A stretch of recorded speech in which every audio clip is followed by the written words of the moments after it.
Hey, everybody. Welcome back to another episode of Built Like This podcast. I'm your host, Maxine, on episode 319. Yes, I am in a closet. Literally. Maybe metaphor. No, literally, I'm in a closet. And it's kind of cute. It's giving a vibe. But, we're here to make it work. I missed you all. I said last episode, there'll be some episodes here or there where we're going to miss. The last episode was not intentional. I had a Wi-Fi issue, but all is well. I am working remote currently, so that is why the background is a little different. But I wanted to still come on and give you all an episode. I missed you all, so I hope you all doing well. And I have a lot to discuss. So, Cassie, let's get back to her real quick. Let's get back to her. Now, this is not a conversation to victim blame or at all make her feel responsible for anything, right? What happened to her in that video and what probably happened to her beyond that video is not her fault, is not deserving, is not warranted, yada, yada, yada. All of that is still true. I like to have conversations that allow us to see things from a different point of view, that allow us to explore different theories and possibilities. So, this is why we're about to have this conversation here. This does not mean I'm trying to excuse Diddy. I think Diddy is still a POS and he deserves whatever is coming. The reckoning that is coming or that is happening currently for him is very much warranted. But let's talk about Cassie here. Okay. There is a theory that I came across while watching a lot of other content creators discuss this case. The theory is that Cassie may have played the role as an accomplice for Diddy. And by accomplice, I mean prior to her and Diddy becoming a couple, allegedly, she was in the picture, but as like on the side, I hate that term, the side woman or the other stuff like that. But like she was in the picture, but she wasn't in the forefront necessarily because at the time, Diddy was with Kim Porter, who we all know is one of the mothers of a few of his children, I think three, one set of twins, and the young son.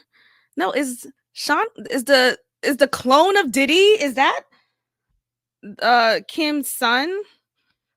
I don't remember. I don't feel like looking it up right now. But nonetheless, the twins for sure, the twin daughters, those are her girls. Okay. And yeah, so they were together for quite some time, same length probably as he was with Cassie. So we know with Diddy, he's one of those men who like to be in these long-term relationships. I'm about to say monogamous. We're so quick to say monogamous. We're so quick to say monogamous. Long-term, no, it wasn't. He's a rock star. I want to play a clip. Maybe I'll find it in a moment. Of Diddy, he was on the Breakfast Club. This was years ago, not too long ago, but years ago nonetheless. He was there with his son, Sean. No, what's his son's name? Justin Combe, the one who looks just like a spitting version of Diddy. And he's seated next to his father while his dad is talking about, look, basically, I'm a rock star. And if you're with me, he's giving percentages. He's saying 25% of the time, you may find yourself upset with me, trying to understand why am I acting like this, upset with how things are, yada, yada, yada. And yeah, that's 25% of the time. But the 75%, that 75%, I am taking care of you. I'm supporting you in so many ways. I'm taking you out on trips. Like I am catering to you. You are my woman. Like you have it all. But that 25%, yeah, maybe with other women and maybe I'm not as responsive as you would like, and you can't control me yet. And I just want it to be funny because here's the thing. Men, there are some men who aren't as open and honest about that as we as women like to say. I just want him to be honest. Okay, when he's honest, you're still mad. So which one is it, right? And people want to say, "Oh, how could Diddy say that?" First of all, I honestly don't expect some men to be faithful. But even so, like, even the men who are not highly desired, they can still be unfaithful too. But let's just be specific with the men that I'm focusing on right now. The men who are very attractive, and not just attractive, but who has his head on his shoulder. He's a great leader. He's all these great things. He's a man, my God. And then the men who are either still highly attractive and rich and famous and have plenty of resources, or the man who may not be that attractive. I kind of find Diddy really like, ooh, like GQ type of man, but he's rich.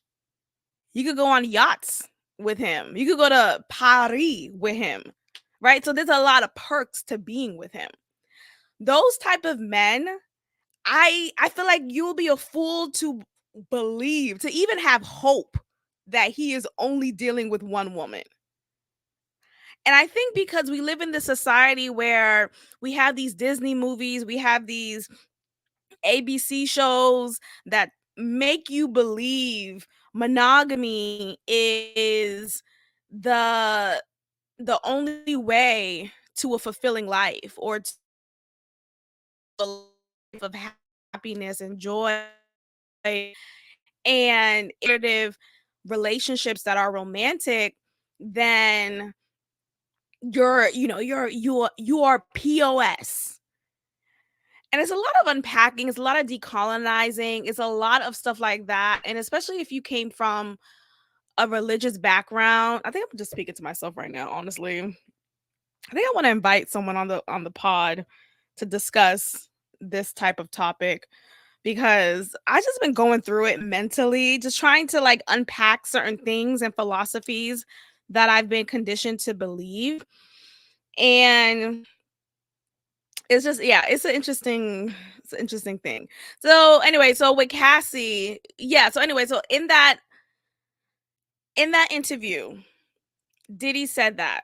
This was years ago, right? So now there is this clip of this comedian. His name is Craig Mack.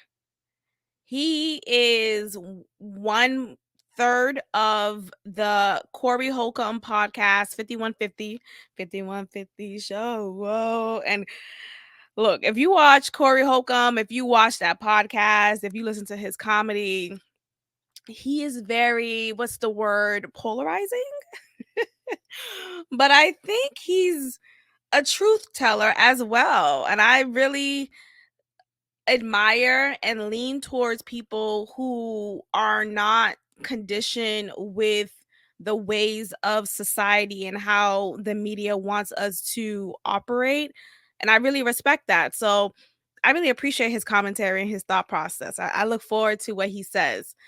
So there is this part in the video or in the podcast in which Craig Mack, I don't know if his last name is Mack actually. I could just be making that up. But I know his first name is Craig. At least that's his comedian name. I don't know if it's like completely different. But I'm gonna go ahead and play this clip, y'all. And oop, we're gonna discuss what he's saying here. And again, it's a hard pill to swallow because we've been bamboozled with this video of Diddy dragging Cassie, and it allegedly, not even allegedly, it being a specific moment that was clearly outlined in the lawsuit that she filed back in 2023. So for it to be very detailed and specific to what she said, there's a lot of conversation happening of, did she know? Did Cassie know the video was going to be released? Did she already had copy of the video herself? And that is why she was able to detail it so clearly in her lawsuit filing. Because, and you could say, oh, well, maybe she just remembers it, right? Sure, maybe so. Some people remember their trauma and it feels like it was yesterday. Some people do, right? Some people remember the first time they were violated and coerced into doing something that they didn't want to do when they were children. You guys know where I'm going with this. I have to be censored, but you follow. Some people remember stuff like that. And that leads them down to that very moment, the song that they heard in the radio, on the radio, the scent that they smelled when they walked into that room, the feeling that they felt on their chest. Like, some people are able to recall, and some people don't recall it as easily. Some people feel like, well, I block it out, and that's the way that I operate. So you could be either or. It's either one extreme or the other. Nonetheless, there is some suspicion here that, okay, yes, Cassie was still in that video. That's still her. That was still Diddy, and she was still being dragged, and it was wrong. I am not moving past that.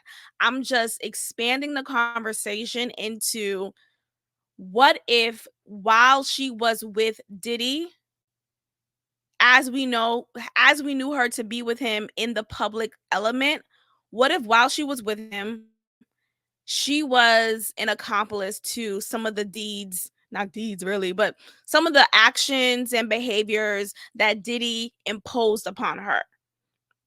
Now you could say, well, she had no choice. She had to, right? She was in an abusive relationship. She had to acquiesce to what Diddy was doing to her. But then the conversation also expanded to, prior to us knowing her to be with Diddy for that amount of time, right before it became public of them being together, and when Diddy was with Kim, Cassie was still in the picture. She was still in the picture. She was still there, and she was a part of the shits. So I'm going to go ahead and play this clip from the 5150 show, which is, again, a podcast by Corey Holcomb. Oh, I said Craig Mack. It's Craig Smith. There is a Craig Mack. Craig Mack is that rapper, right? With that big face that looks swollen. Yeah. Go ahead. Let's go ahead and watch this video. I do.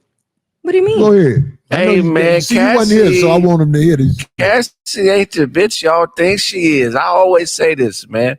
Domestic violence is not always abuse because some bitches like to fight.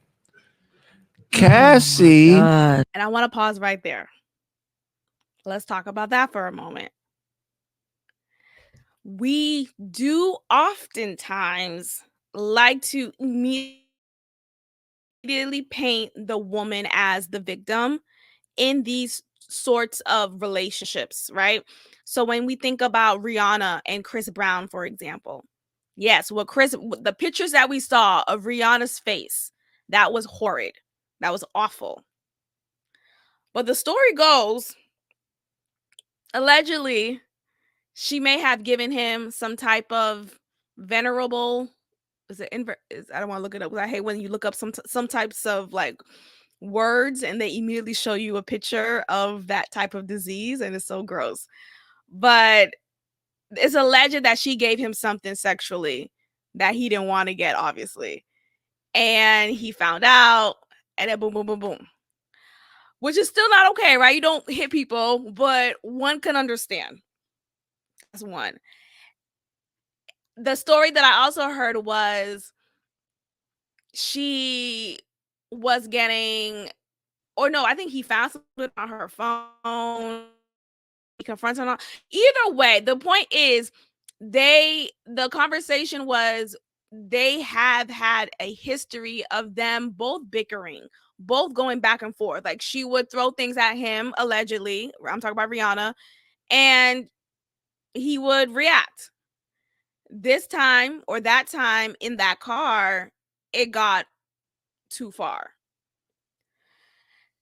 Who knows? But I think the point is there are a lot of relationships in which both men and both the man and the woman are abusive towards each other. It's not always this case of the man is this monster who did this while the woman is this like quiet, meek woman in the corner.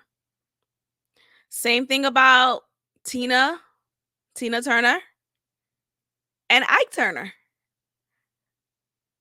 What's his name? Judge Joe Brown. Judge Joe Brown talked about this incessantly in so many videos, and there's other videos that talk about their relationship, how she was an awful woman. She was an awful woman to be with. She was not just vile in her mouth, but just in her ways.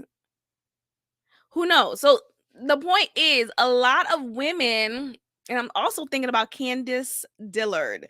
Now, I'm not saying Candace Dillard and her husband have had a physically abusive relationship, but I'm saying is you have some women who are vile with the mouth, vile, just awful, right? Just verbally abusive. And they're surprised or taken aback that someone will respond to that vile mouth play, that disgusting display of verbal abuse. I mean, there's no good display of verbal abuse, but they're surprised that someone will react with violence. Not everyone sits back, man or woman. Not everyone sits back and think and say, "Oh, I'm gonna count to 3 before I pop off, or I'm gonna walk away." Like, not everyone does that. I'm sorry. Like, it's just is what it is. And that doesn't make you less of a man or less of a person in general. Like, some people just react. So it's best to be mindful of how you speak to people, because it starts with the mouth. I don't think it just naturally leads to a slap in the face. I don't.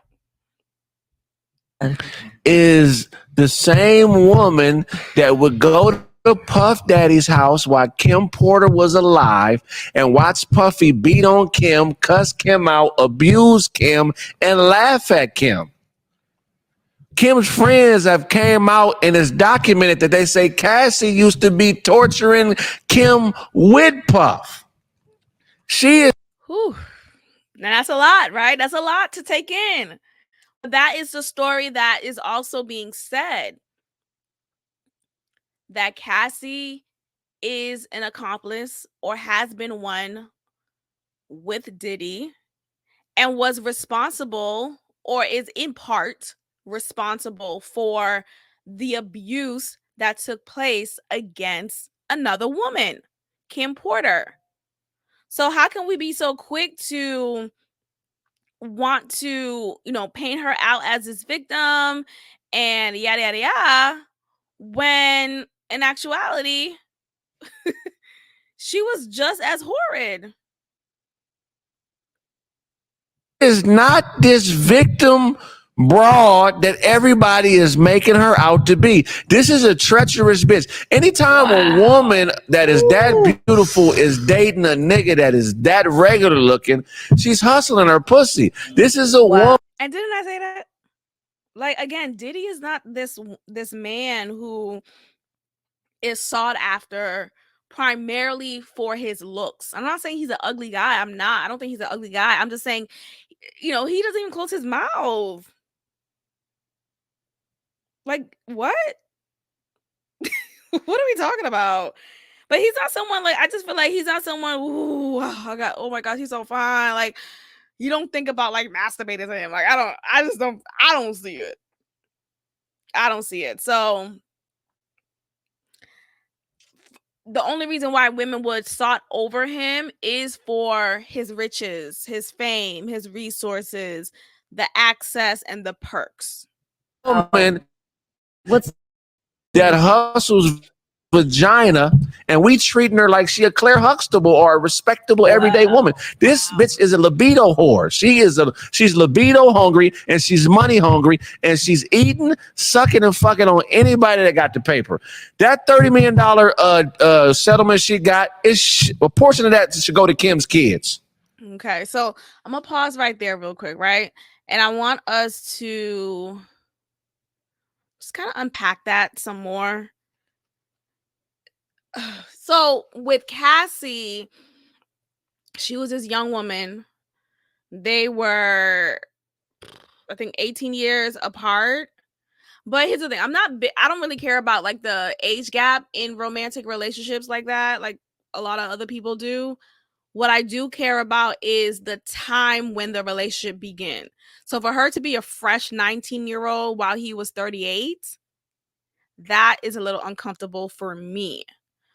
But it's not the age gap, it's just the time in which they start. So you see what I'm saying? So like, say if she was 30 and he was 48, 50, whatever. Look, whatever. But she's a grown woman at that point, or grown enough. Then I feel like that's fine. But this idea of like, oh, her being so young and them having the age gap, I don't feel like that is much of a big deal, like the age gap itself, but it's the time in which they started their relationship. So I need to get my hair done again. Okay, so right, okay, so that happened. So yeah, so Craig is saying here, Craig Smith, he's saying here that she sought after Diddy and was with the shits. Like, look, I'll take what goes with this abuse because it is what is needed for me to get on with this career that I want to pursue in the music. So I'm gonna do whatever I need to do. And if that means I have to take some abuse and some beat downs, then okay. Okay then. So I mean, look, I don't know if that's a reflection of her character, which I feel like it is. But nonetheless, it's still like it's a commonplace for women to do, to seek opportunity, seek ways to get on and be successful in a field. And that happens often in the music industry. I want to try to find okay, I found it. Boom. Okay. So yes. So I'm gonna play this clip of Diddy talking about the 25-75% that he shares. So just as I said, he was at the Breakfast Club. His son, Justin, was seated right next to him while he's spewing this type of rhetoric. And it's just a lot to take in. But you can only imagine how much his son has already adopted and just been conditioned to this mindset. And, I guess it makes sense, right? It makes sense in the sense of this man's a rock star. Like, we can't expect monogamy for everyone. And I don't want to demonize people who choose to not live in a monogamous lifestyle. Like, that's crazy. Live the life that you want to live. So let's go ahead and play this clip and get into it. Make sure you are watching this on YouTube and you are liking, sharing, and subscribing to this podcast on all platforms, including Apple Podcasts, Spotify, as well as YouTube. Leave a positive comment in the comment box, and let's get to it. Also, remember to leave a review. Hard word. All right, let's go ahead. Boom. Why is it buffering? I want you to be free. I want you to be happy. I don't want to hold you back. If you see something else out there, even in a love contract. In a love contract, especially, it just takes me like maybe a couple of weeks to really, really keep my word on what I'm saying. What the hell is a love contract? Oh, you talking about in a love? Yeah, the love contract. Oh, no. Yeah, I want you to be. You in a love contract with me? I want you to be free. If you're not happy, Puppy did a interview where he talked about marriage, and he said he's down for a love contract, but not necessarily. Oh, he don't want to get married. He don't want to sign the paperwork over. No, I don't want to. I don't want to promise or nothing I can't deliver. Mm-hmm. What I can deliver, I've broken this down. What I can deliver out of a pie, mm-hmm. is I could promise you that if I'm in a relationship with you, like 25% of your time, you're gonna just like feel like, oh man, I hate being here. Oh man, I hate this guy. Oh man, he cheated on me, he lied on me. That's 25%. You know what I'm saying?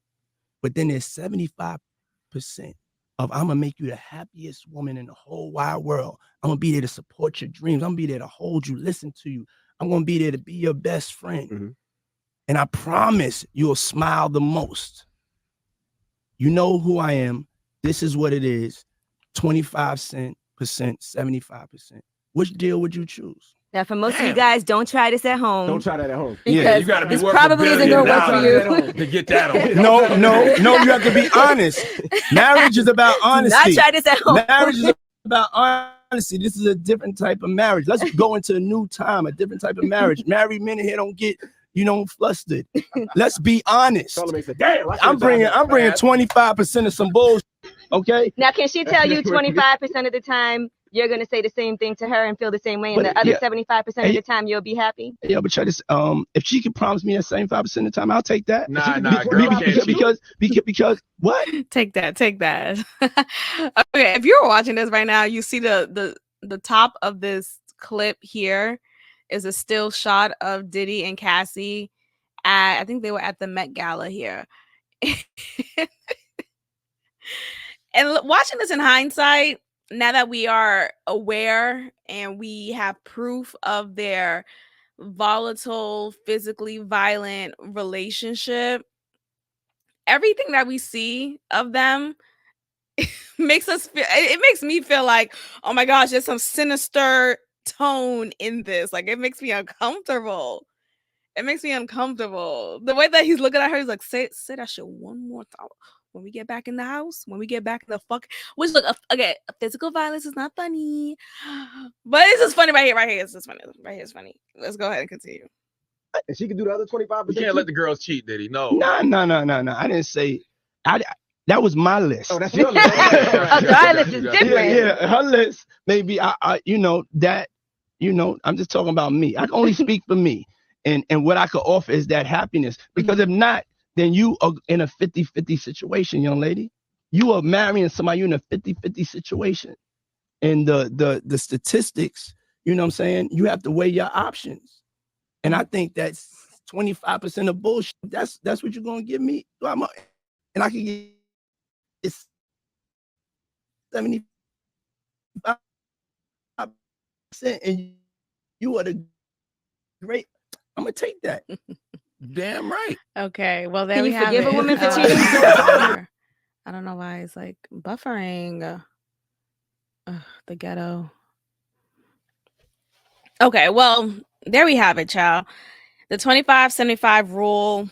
Now, I don't know if every man should have this mentality or conversation necessarily. Like, I think you have to have a certain type of status or just backing to you. Like, maybe you have enough resources where you provide a life that is gratifying, that is stress-free, whatever that looks like. Or you just that nigga. Like, I mean, there are a lot of broke men out here that I used to know who would just get bitches.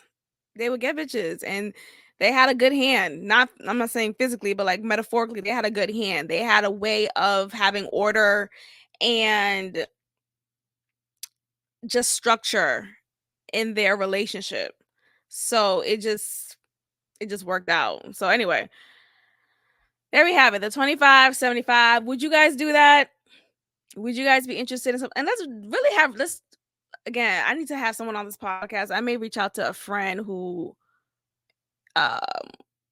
has spoken similarly to what I'm saying when it comes to monogamy and non-monogamy and just like alternative type of relationships. I just think we have to have more conversations around that and not demonize anyone when it comes to their choice of romantic relationships.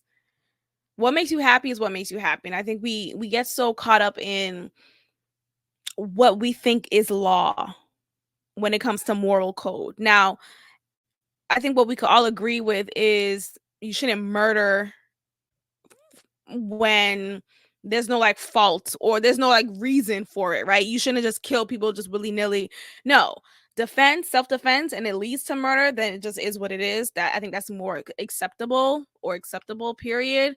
But just serial killing, no. You shouldn't take someone out of their own will. So whether that's any type of sexual coercion, that shouldn't happen. And I feel like we could all agree on that, at the very least, for the moral code. But everything else should be customizable. Everything else should just go about how you think your life should look like. And there should be an understanding given and a grace given to everyone else who does that. That's what I think. So there we have it. The 75-85 no, 75-25 rule. Okay, so there was one more thing. I think that was about it for that part. So yeah, what do you guys think about that? Do you agree with the 75-25 rule? Can you see yourself being in some type of relationship that has that understanding? And maybe it could be lesser, right? Maybe it could be 15 and the remainder is the good part, the part where you're so, you're so thrilled and happy to be with said person.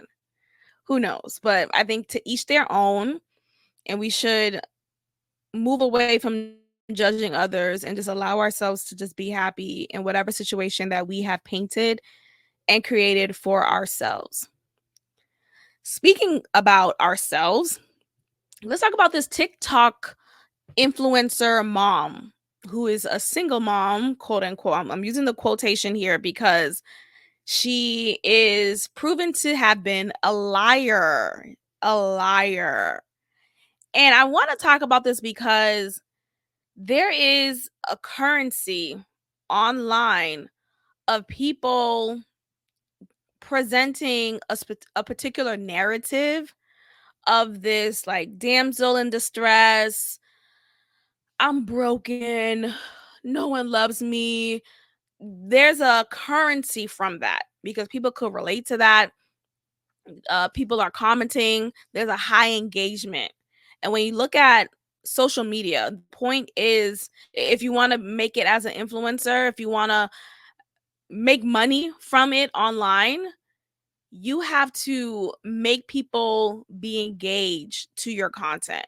You have to make people want to stay on your page, comment on your videos, and be in tune every time you release a video. So this particular narrative that's happening is strategic and it's not as genuine, if at all, as it's being presented to us. So let's go ahead and watch this clip. So I want you guys to be mindful of that. Again, I'm not trying to be like, don't believe with me. I feel like I'm coming off like that, child. I'm just saying, nothing is always as it seems. That's if I don't name this episode this, then it's gonna be called something else. But maybe you call it 25-75 rule. Who knows? But nothing is ever as it seems. Let's just say that. Nothing is ever as it seems. Let's go ahead and watch this.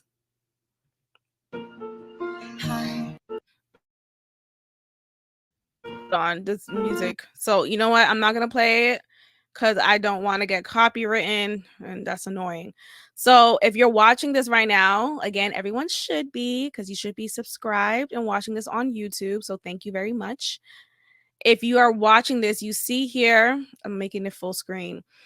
She is okay. I'll play it, but it's muted. So you see what she's doing here right now. She's in her kitchen. She's baking some birthday cake cupcakes, and on the center or at the center of her video is a caption that reads, "Being a single mom is making your own birthday cake on your birthday so that your babies can feel happy they are singing to you." And she's crying while she's mixing the baking goods, and she's clearly upset. She's not happy in this moment. You can make the assumption that no one else is to celebrate her except for her kids, and she doesn't have a partner with her. She doesn't have her husband there with her to celebrate her, and yada yada, right? So all of this is happening, and a lot of people are tuned in. A lot of people are like, "Oh my gosh, I'm a single mom too. I have to make my own birthday cake too." And like a lot of people are connecting, right? So next we have her husband. Her husband comes on, and let's go ahead and hear from So I've him. been sent this video a lot over the last few days. People asking my thoughts and my comments on it. And before anyone says, "Oh, you don't know her situation," or you don't know what she's going through, well, I do because I lived it. Um, I'm her ex-husband, and right now I have full custody of our kids. This is our parent. Music stops. The music has stopped. He said, "I'm her ex-husband and I have full custody of our kids.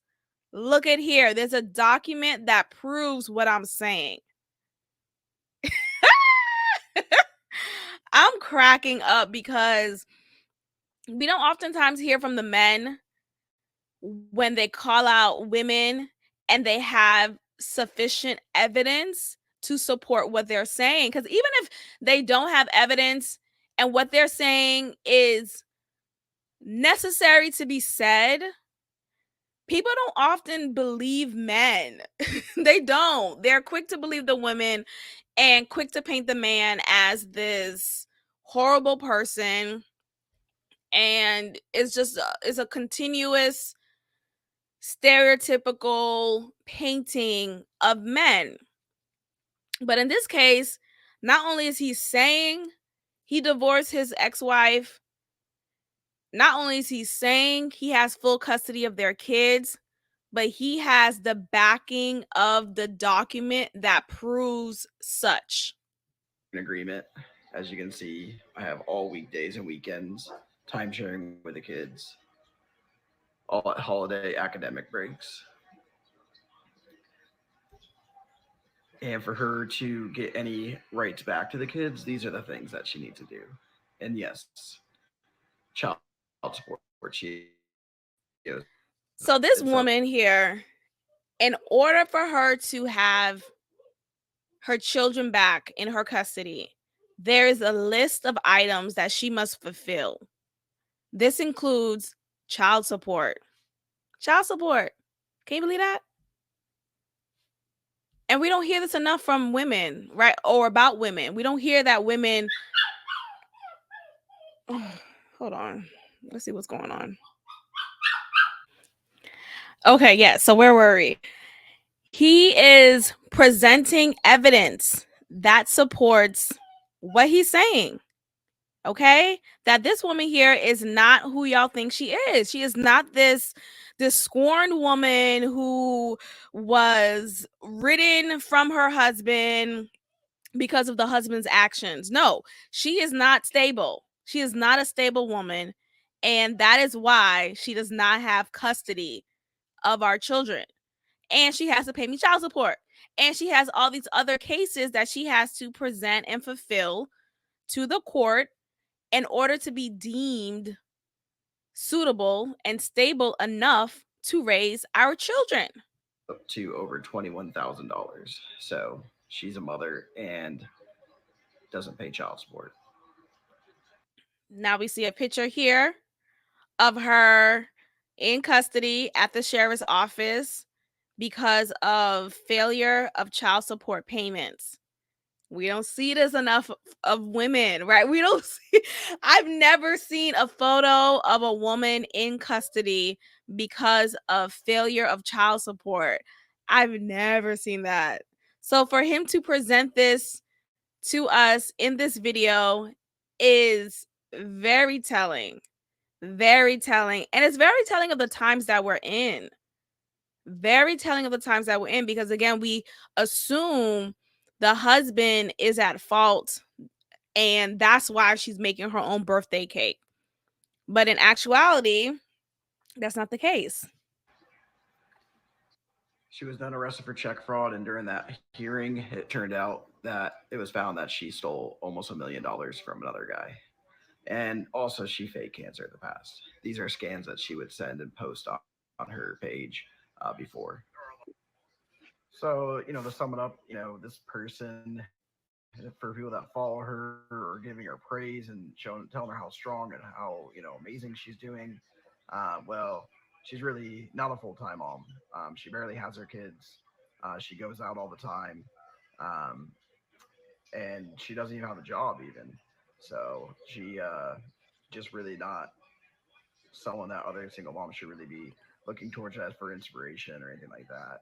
Uh, there are a lot of hardworking single moms out there, and a lot of respect to them. All I just want to say is she just isn't one of them. Uh, Men are so funny though. I think at the very least, while he was recording this, he could have muted, paused, turned off the TV in the background. Y'all hear him? He had the nerve to still be watching whatever game he's watching while he's making this TikTok video. Like, you could have paused the video. You could have paused the game, sir. But there we have it. He is calling out her lies, calling out this narrative of her being this victim here, when in actuality she is not a stable person. And maybe she's a victim of her own self, you could say that. But instantly, with that video that I first showed you guys, the impression gave that the husband is the one responsible for her making her own birthday cake. Sorry, my nose is itchy. Oh, I hate when I scratch my nose on camera. But here we are. So yeah, there we have it. Don't believe everything that you see.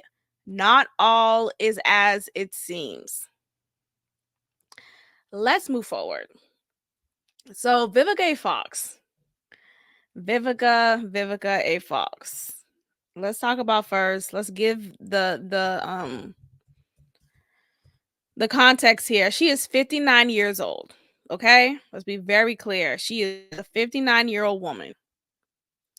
Not everyone, like, people don't look the same as they age for the most part.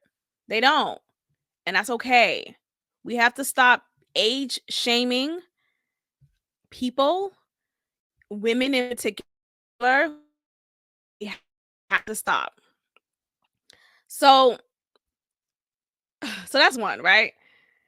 But I think there's a little difference here, because she looks totally different.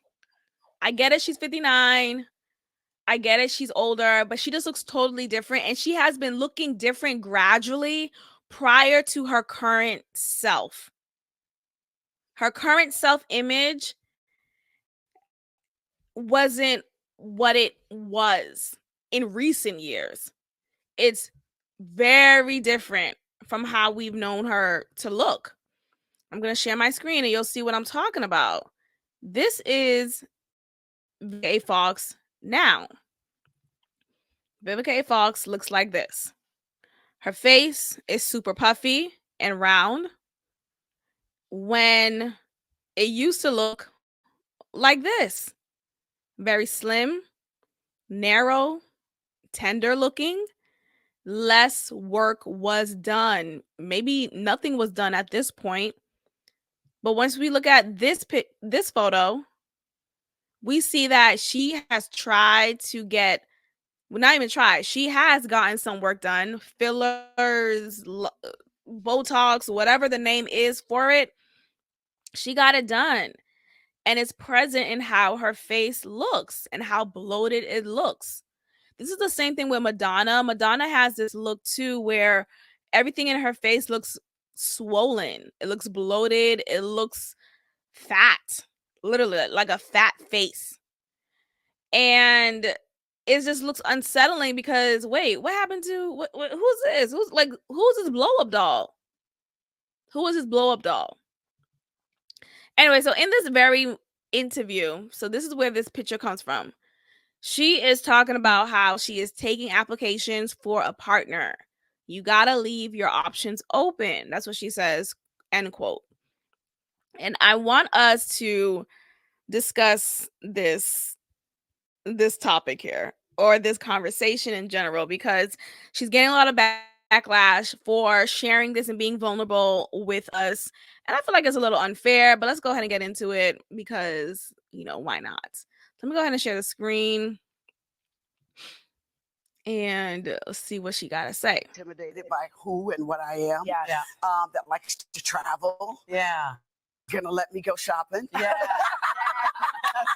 I feel like you just spoke it into existence. I hope so, girlfriend. I feel like you just So you got, and I'm taking applications. Oh, So if you got a friend. Okay. I'm good. We'll be all. And I don't discriminate. He can be. I'm not against different nationalities. You know that too. Want someone that's gonna be fun. Yeah. That's not intimidated by who and what I am. Yeah. That likes to travel. Yeah. Gonna let me go shopping. Yeah. Okay, so there we have it. Vivica A. Fox is letting it be known that she is looking for a husband. She is 59 years old. I know why it says 6. I guess they just like rounded it up. But when I Googled, it said 59. So she's not 60 yet, but I'm sure she'll be 60 this year. Maybe that's why people said that. And she is looking for her husband. She is looking for her husband. She's taking in boyfriend applications so that boyfriend could eventually become her husband. And she's telling us what she's looking for: someone who can let her be her, someone who's not intimidated by who or what she is, and someone who will let her shop. She is not discriminatory when it comes to dating. She's open to all races. She is making herself known, right? She is trying to let it known that, hey, y'all, I am open to anyone, not anyone, but like I'm open to all races. And these are the characteristics and the things that I'm looking for in a partner. Cool. What's wrong with that? Well, a lot of these men out here, not every man, sure, but a lot of the commentary about this has made her seem like this desperate woman who missed her mark. So yeah, so she's getting a lot of flack for this. People are saying, well, that's what happens when you're too picky. That's what happens when you miss your mark. Vivica A. Fox is 60 years old now. She should have had a 20-year marriage under her belt, or she should be already within a 20-year marriage. And this is what happens, ladies. This is a cautionary tale.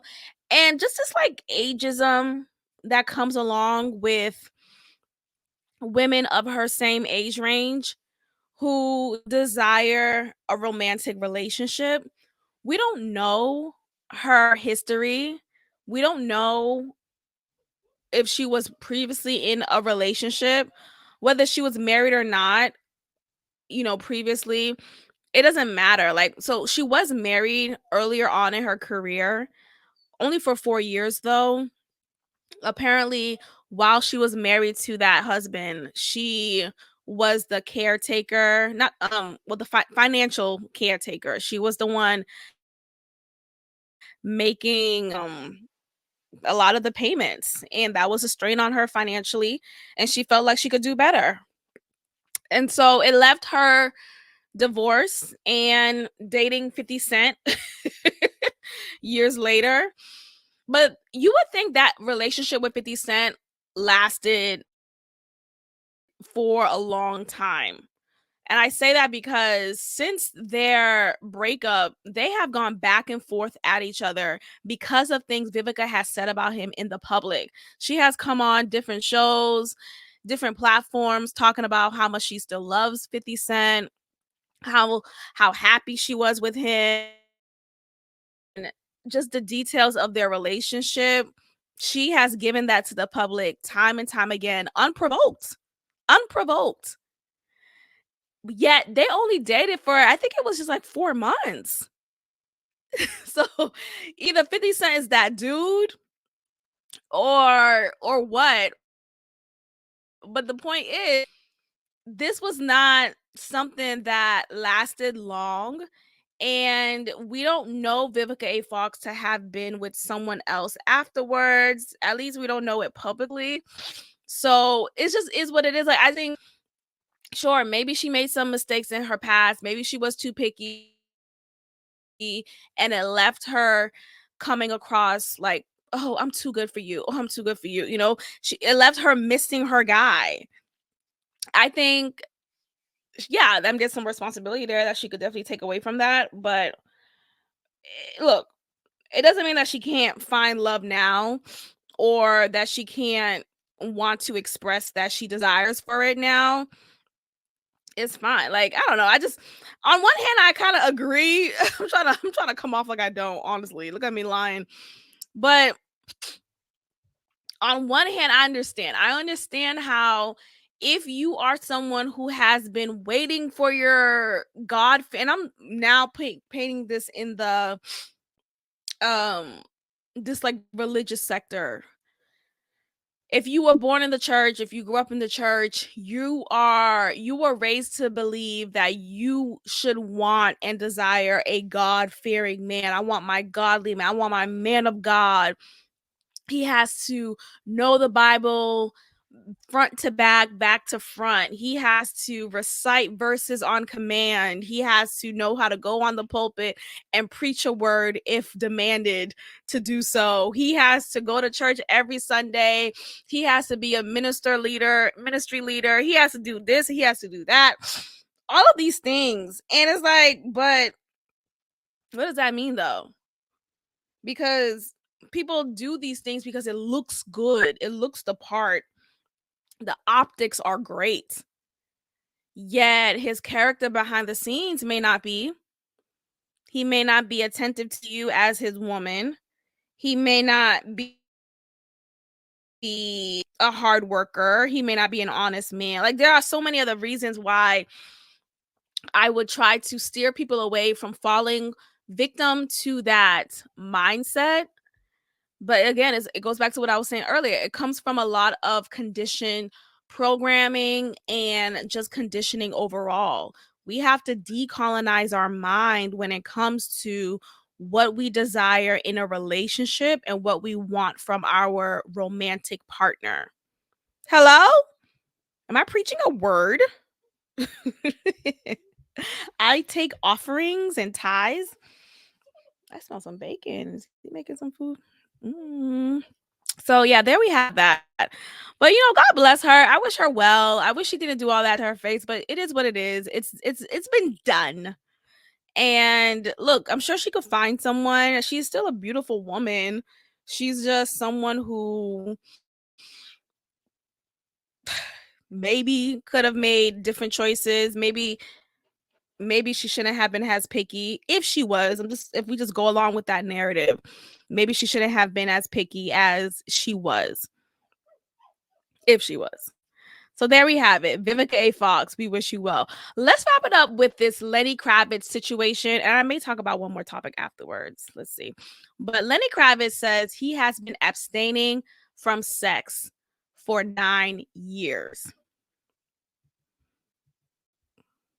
Huh? Asai? What's going on? Is the mic on? Lenny Kravitz has said he has not had the punani in 9 years. Does this also mean he hasn't jacked off his meat? And not like, what does this mean in its entirety? I don't know. Apparently he's like a vegan, he's plant-based, he's all these things, like he levitates, like he does all these things that he is so much better and holier than thou. He doesn't succumb to his lustful desires and he has so much self-control. Can we stop demonizing sex? Can we stop demonizing the desire for sexual pleasure? Like, why can't he be all of those things, right? Why can't he also, be the plant-based vegan, levitating person that he is and have regular sex or occasional. And sure, you can still be mindful or picky of who you decide to share your body with, but why can't he also have sex? For 9 years, he hasn't had child. But apparently, the word on the curb is he is very kind. Like, he has a great spirit. A lot of people love him. He's well liked. He's just effervescent. And that, look, maybe that is contributing, or maybe that's from the lack of sex he's been having, because we know that, at least some of us do, it's an energy exchange. When you are having sex with someone, you are exchanging your energy. You are allowing someone to enter your energy. If you're a woman, I mean, if you're a man too, I guess you just get it from the bag, but nonetheless, you are allowing yourself to be inserted as a woman. And for the man, you are allowing yourself to insert yourself into another woman who may or may not have good energy, right? And all of that is an exchange. There is an equal exchange happening. And the hopes is both of y'all are of good spirits. The hope is neither one is a demon. Because you just exchange your energy with a demon. So I'm sure that is the reason why, or part of the reason why, he is of such good energy. And he is so well. Why is he? Hold on, child. So, yes, I think that could be the reason why he is of good energy. And him not eating meat, him being very meticulous on what he consumes. I think all of that is a reason why he's probably a good guy. So maybe it's best that he doesn't have sex. But dang, I wish we could live in a world where we don't have to abstain from some desires, at least.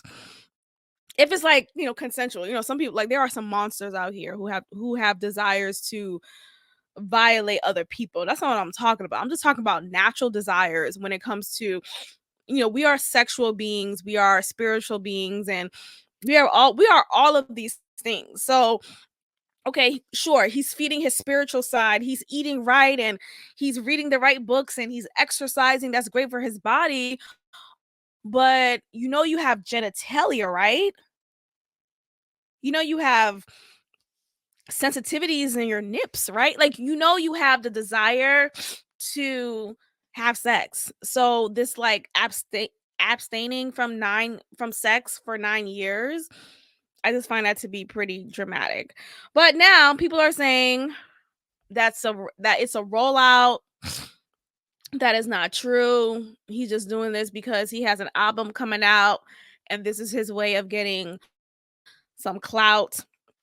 So Ice-T decided to get in the mix. Ice-T, yes, Detective Tutuola. He decided to respond to this, and he said, weirdo shit. Shit's weird to me. I love to fuck a lot. That's what he said verbatim in response to Lenny Kravitz revealing he's been celibate for 9 years. So, look, who knows what's going on? Hi. Thank you. Okay, thanks. Okay, thank you. I fed him already. Fed her. Okay. Yep. Appreciate it.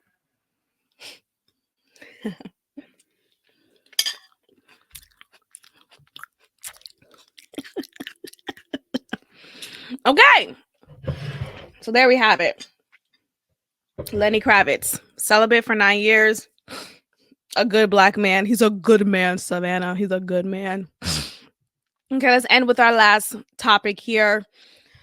This San Diego cop resigned after locking himself in the back seat of his cop car with the arrested civilian, and semen was found on his belt. My God, today, the cop decided, I will not be celibate.